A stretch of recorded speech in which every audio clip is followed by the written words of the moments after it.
బాధలు అనుభవించి దేవుని రాజ్యానికి వెళ్ళాలి.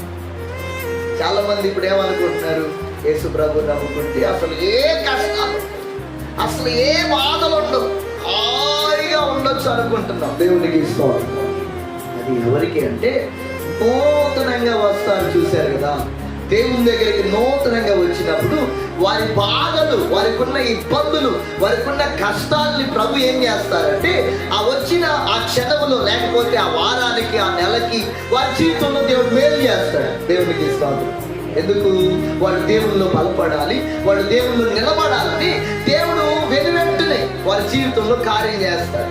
కార్యం చేసిన తరువాత వాళ్ళు ఏం చేస్తారు? దేవుని మీద నమ్మకం ఉంచి దేవుళ్ళు నిలబడతారు. ఇప్పుడు నిలబడిన తరువాత మన విశ్వాసానికి పరీక్షలు ఉంటాయి. స్తోత్రం చెప్పండి.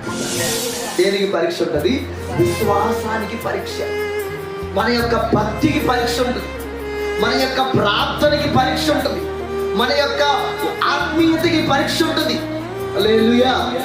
మనం ఏమనుకుంటాం, తొలి దినాల్లో అప్పుడు యేసయ్య నమ్ముకున్నప్పుడు దేవుడు అన్ని నాకు కలిసి వచ్చాయి కదా, నేను ఏది అనుకుంటే అది జరిగేది, నేను ఏది అంటే పిలిస్తే పలికినట్లుగా, అసలు నేను ఏది తలచుకుంటే అది వచ్చేది.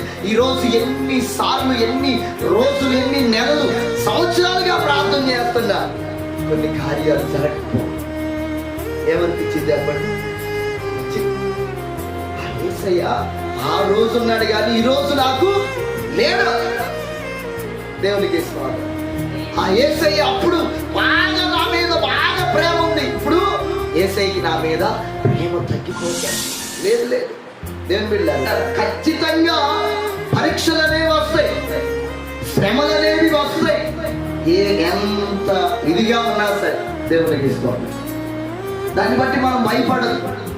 దేవుని బిడ్డలుగా అయ్యో ఇది అనుకుంటే అసలు నేను దేవుణ్ణి అసలు నమ్మేవాడిని కాదు కదా, అసలు దేవుళ్ళకి వచ్చేవాడిని కదా అనుకునేవాళ్ళు కూడా ఉంటారు. ఈరోజు హల్లెలూయా. అనుకోరండి, నేను అనవసరంగా దేవుని నమ్ముకున్నా అనుకునేవాళ్ళు కూడా ఉంటారు. లేదు లేదు, దేవుని నమ్మటం అనేది అది చాలా భాగ్యం. దేవునికి ఇస్తాం. ఎందుకంటే దేవుడు లేఖనం ఉంది, యెహోవా తమకు దేవుడుగా గల జనులు ధన్యులు. అసలు ఆయన మనకి దేవుడుగా దొరకటమే ఒక ఆశీర్వాదం. ఇంకా దానికంటే ఇక ఏమైనా కావాలా మనకి? హల్లెలూయా.